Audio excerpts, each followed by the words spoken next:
Coombs was the former governor of the Reserve Bank, and this will take care of a few of those other items mentioned there.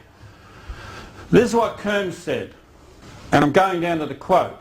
Those who practice central banking often felt themselves to be members of a secret international Freemasonry, a kind of mystery in the medieval sense of a group who possess some exclusive knowledge or skill, and indeed there has always been, and now we're moving into some of the Masonic Lodge stuff.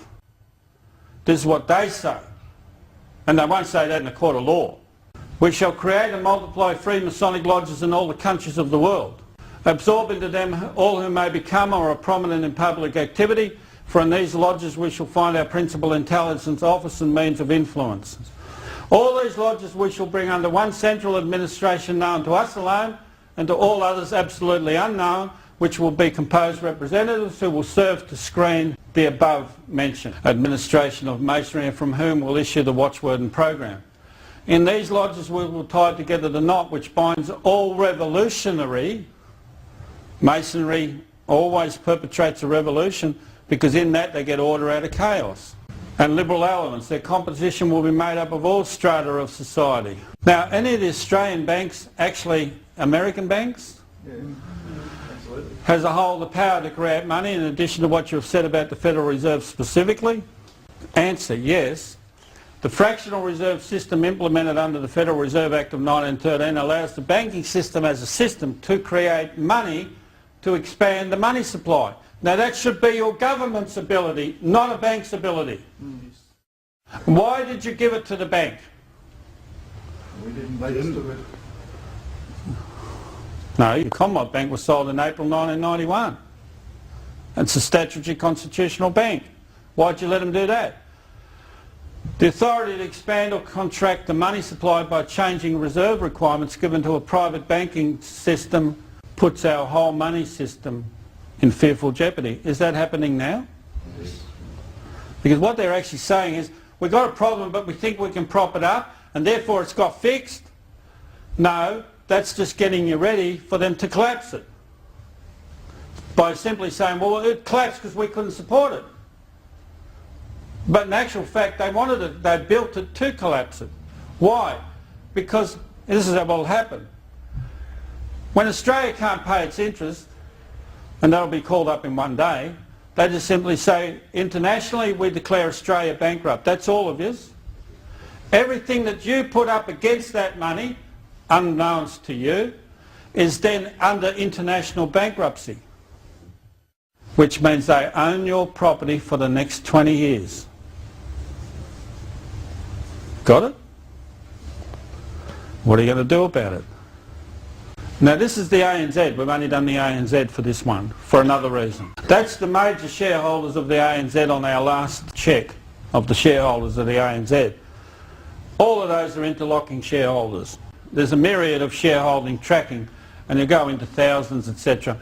You'll find them all what you call offshore and disposable, which means they can go out of existence on any particular day.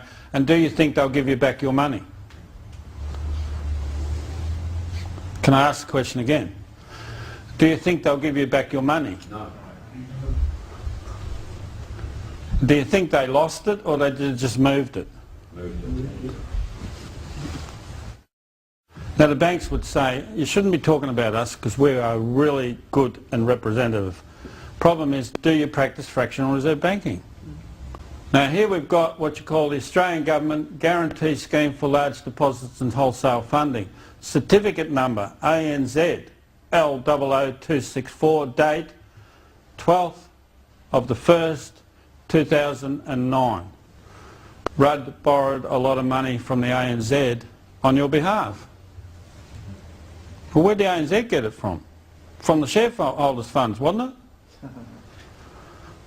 Are you getting the drift? Did Rudd know that this is how they were doing it? It says, the Commonwealth of Australia hereby certifies that the liabilities, the details of which are specified in an annex to this certificate, are guaranteed liabilities. You guaranteed the bank liability. So when Rudd stood up and said, we'll guarantee all the deposits in the bank, did he? Did he put through any legislation in the Commonwealth Parliament to make that happen? The answer is no. But did he give the government guarantee to the bank instead? Yes. There it is there. So this guarantee is going backwards rather than forwards. For the purpose of the deed of guarantee executed on behalf of the Commonwealth of Australia, which takes effect on 28th of November 2008, signed by authorised signature.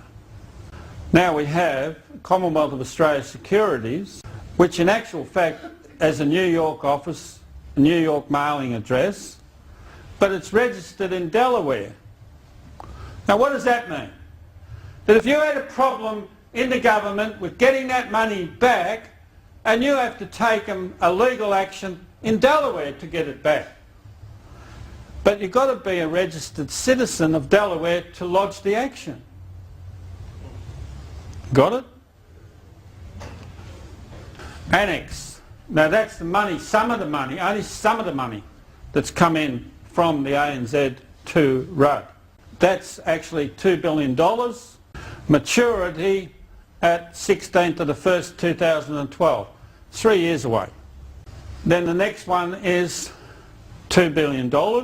Maturity 16th of the 1st, 2014.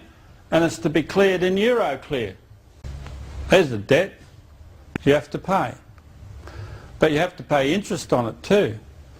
The Queen is the head of the most venerable order of the Hospital of St John of Jerusalem. Now I won't mention red words, that's a Catholic order of Freemasonry. How can the monarch of England be in a Catholic order if she hasn't breached the 1688 Bill of Rights? Is that reasonable? Did you see a Masonic handshake with her and Rudd?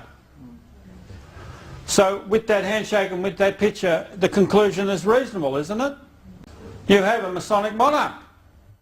There's your former Governor-General. Now you all know he used to be your governor here. He's the head of the SAS. He's a highly trained and decorated military soldier. He's not a yahoo. He's probably a good guy. But once Freemasonry gets hold of their head, they turn them around in the spirit. And here it says, new Governor-General had committed Freemasonry. Now he ran your country for a period of time and then he passed the baton to Quinton Bryce. But what's Quinton Bryce? There she is, your current Governor-General. Look at the smile of Grandma. Beware of Grandma. Beware of this lady. Because she's a dame of grace of the most venerable order of the Hospital of St John of Jerusalem. Catholic Freemasonry. Member, Australian delegation to the United Nations Human Rights Commission, Geneva. So she's working the UN program. There's her hubby. He's also a Knight of Justice in the Order of St John of Jerusalem. He's also the Intelligence Officer in the Royal Australian Air Force Reserve. Still accountable to Jeffreys. Is this all evidence in a court of law? We re-put the picture. We call it the Masonic embrace. That's a reasonable picture, isn't it? I think it tells its own story.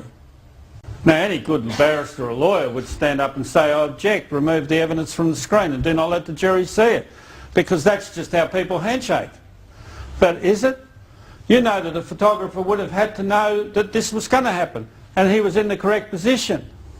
It was a staged picture to tell people what was happening in Australia and England.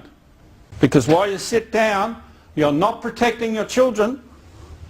You have to apologise to your children for handing them over to the UN. Section 44(1). Any person who is under any acknowledgement of allegiance, obedience or adherence to a foreign power. Let me stop there. Old English law used to make the foreign power of England the Vatican. But what I'm saying here, the foreign power that is clearly evident here is the United Nations. The foreign power that is clearly evident here is international Freemasonry. Why? It couldn't have been bred from this country because you are the youngest country in the world. Is that reasonable to say?